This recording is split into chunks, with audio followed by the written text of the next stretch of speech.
magiging transparent ito kayo or magiging transparent naman ba? Facebook and 3. So, ganito. Bigyan natin sila ng copy para...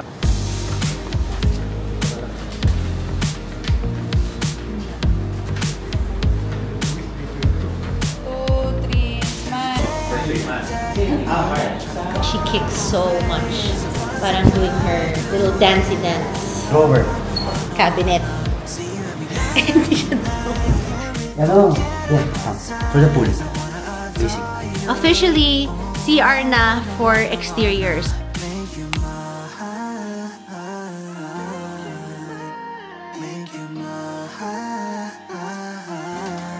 Whoa! Whoa!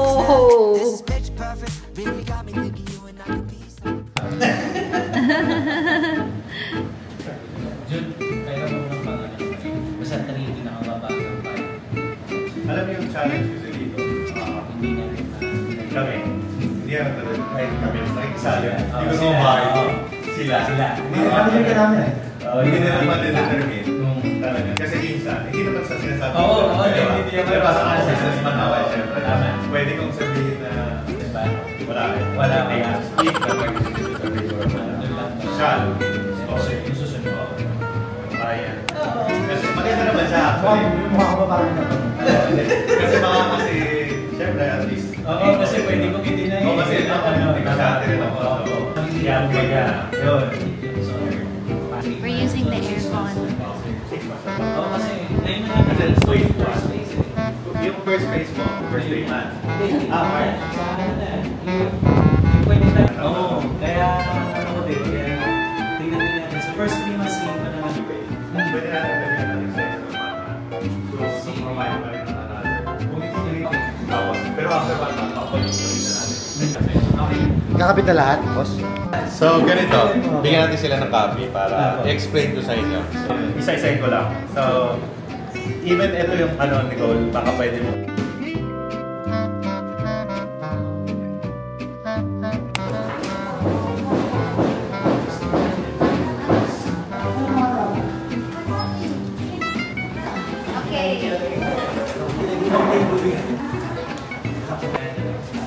Hello, Marlon Villa here with my wife, Bernadette Villa. And nandito kami ngayon sa bahay nila Sir Mark and Ma'am Nicole Heras para sa solar power installation sa kanilang tahanan. So, solar power installation to be installed by our company, MDA Solar Energy Shop. Contract signing kami today. Contract signing, and we're so excited for this blessing. It's gonna be one of the biggest additions to bahay. I know. Basta maganda yung resulta niya. Maralaman yung sa mga vlogs namin. Ano yun? Thank you so much, MDH Solar Energy Shop, for this blessing. Excited na kami ipakita sa inyo yung journey as being an energy efficient home and family with solar panels. Yeah.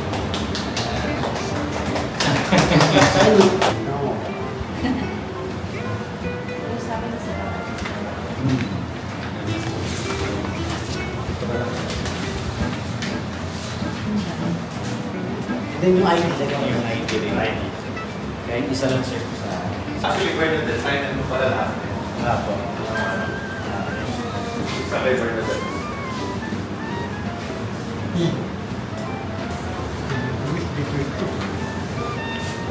Ever since the married, yung significant. Takip mo ka. Kita.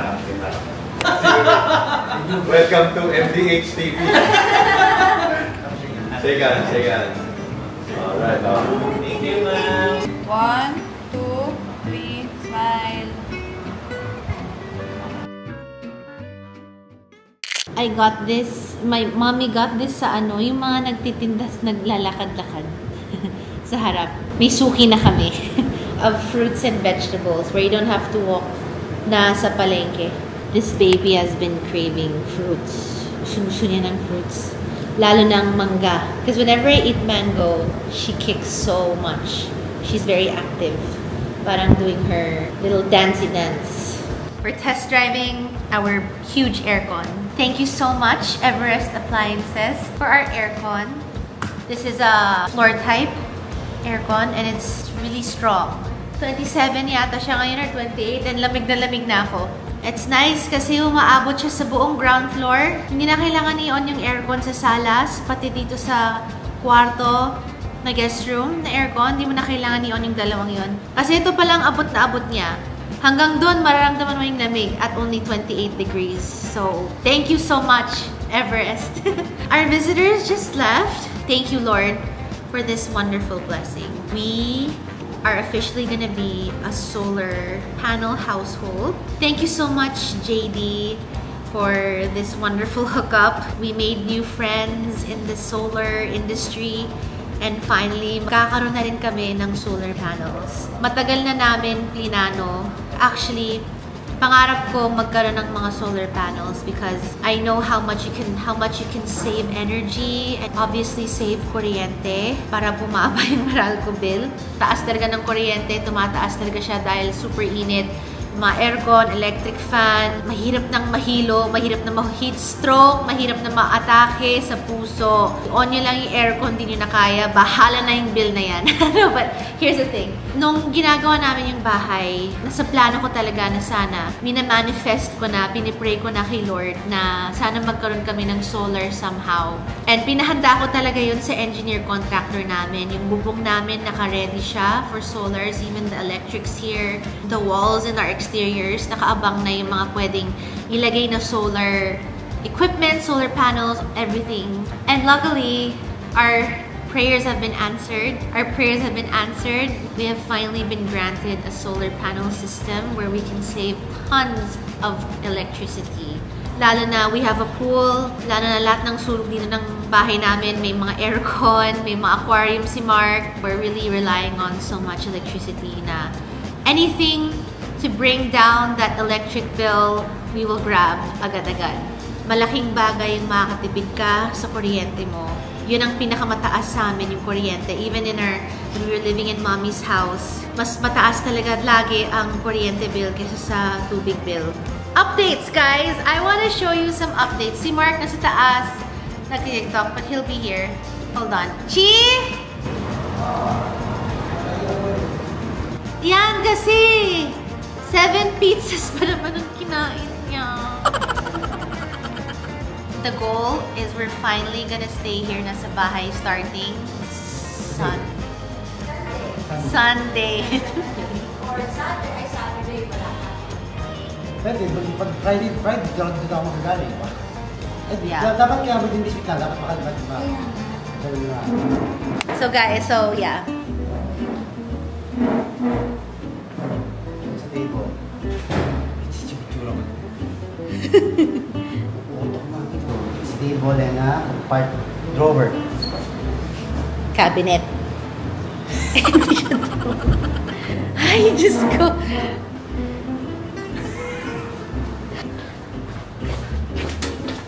Is that the right light? Oh, very good. Napindot muna lahat. Sana pa siya magyan. Guys, sorry, nalito ako sa last vlog, ha? Hindi pa, this is the maid's room, okay? This is the maid's toilet and bath na officially CR na for exterior. So, when you're in the lanai, when you're here, when you're outdoors, ito na yung CR after swimming or when you're after gardening, all that. I kept saying maid's room in the vlog when I meant to say maid's toilet and bath. So, share na. Kasi, ito na yung... There, pump yan. Ha, pump. Pump. Ano? Yeah, pump. For the pool. Basic. Because, bakit linipat dyan? Because the pressure, just connected like that cannot be... No, hindi umakit yung tubig. Parang I think the pump is medyo mahina. Di ba? Tama? Very good. Tama? Yes.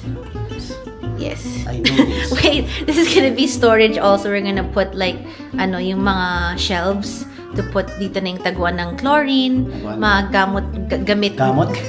Mga gamit mo sa aquarium, gardening. Na pwedeng itago here na para hindi nakakalat. Yes, oo. So the pool now, there's no water.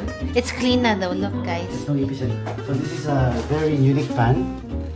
So you can use it anytime, anywhere. This. There, see? So, fresh air. Wow. This is a cool place to tambay, chop things. I showed this already. Thanks. Pag nagchi-chop, may mga nagluto. Si Ante, ang hilig tumambay dito. Buy this for yourself. Yeah. Yeah. Same water na pinapaligo natin. Tapos, akyat tayo sa second floor. Teka, hinga muna ako. Hihingal na naman ako niyan pag akyat. Wait lang.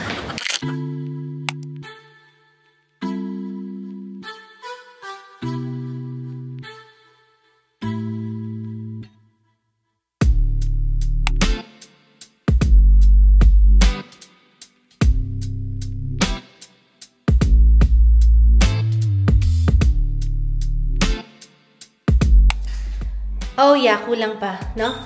It needs to be brighter. No, hindi siya kulang. Dapat palitan lang ng white. Diba? Oh yeah, oo. Or sabi ko kay Nana, maglagay tayo ng parang lamp na... Diyan na yung ano. Malamok. We got that at IKEA. IKEA. Mahal nang bili natin dyan. Really? No, mura lang. Pero it looks expensive here, oh. Dito ka ba nag-CR kanina, Ante? Nakuha siya nila Corky. Ni Corky. Whoa! Whoa! Oh my, it's so bright. Para tayong magtitaping. Para tayong may studio dito, ah. Kasi sabi ko kay Nana, dahil dito sa, ano yung tawag dyan? What you call that? Ito? Vanity. Oh. Ano kasi tayo matapos? Ano kasi tayo alis kapag may lakad mo? Kasi, My husband knows me so well.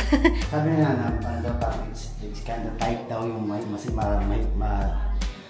mahigpit daw masikip o parang tight, there's something tightness. Sabi ko, eventually luluwag din yung pagka. Oo. So this is the walk-in closet. You wanna put an island pa? Hindi na. Yung sa gitna. Sisikip, no? Maganda yung maluwag lang, eh, no? Here is the vanity! And also, it's a vanity.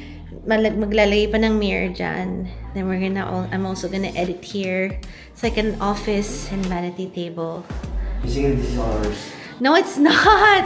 And then, yan.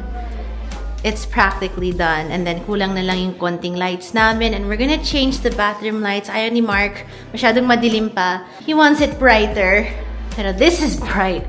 I feel like nasa studio kami. Kasi nga, guys, I feel like a lot of our vlogs are gonna be in this room. You know, a lot of talking, a lot of vlog content creating things are gonna happen here. Hi!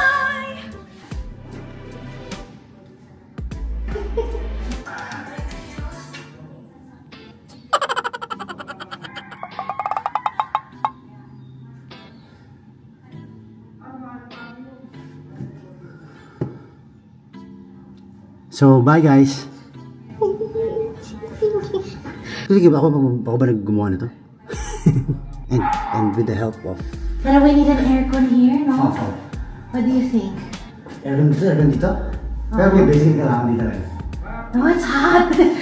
The lights are hot! Whew! I can feel the heat! Wala kasi siya. Ha? Hindi ko pwede na kasi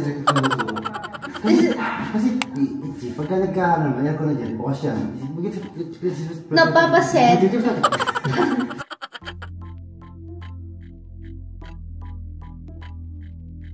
I really requested these lights for the walk-in. I just felt like it's giving department store vibes because that's how I really wanted this whole walk-in closet theme to be. I wanted it to feel as if I'm in the mall shopping, which is why they're open. Plus, look at that. Oh, it's so nice!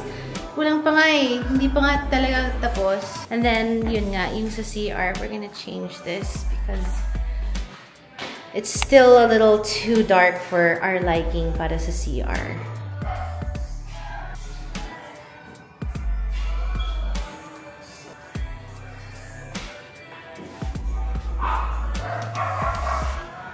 Here, I don't know what else to put here.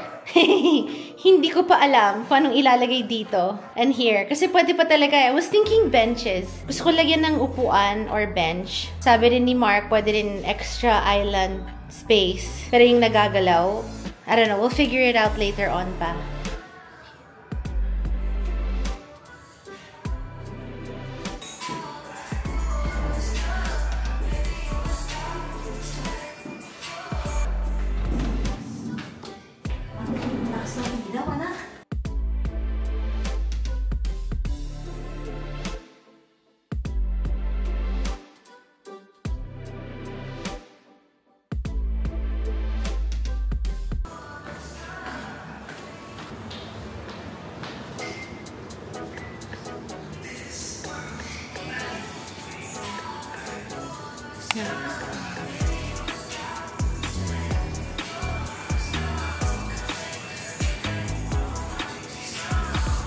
Oh, nice! Oh. Ito yung lagyan dito ah.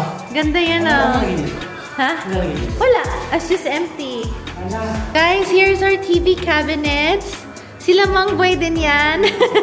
Lahat na lang ng furniture na namin. Mang Boy na. But yeah, they made that. Yun. It matched with everything. Yung kulay ng kahoy. Lahat yan, guys. Cabinets hanggang doon. Tapos here we're planning to put decorations or books. All of that stuff. It's like a mini bookcase pala to. I can put some of my books here. But yeah, mga awards or whatever, mga figurines or pang decor lang, pang accents. But yeah, we're still on the lookout for sofas. Wala pa rin. It's really hard to find the perfect sofa for this area. We're still stumped kung anong nabang sofang bagay dito. So yeah, this wall is officially gonna be Mark's TikTok area. Bagay pala sa'yo, naghuhugas eh. Hindi na kami nakayuko.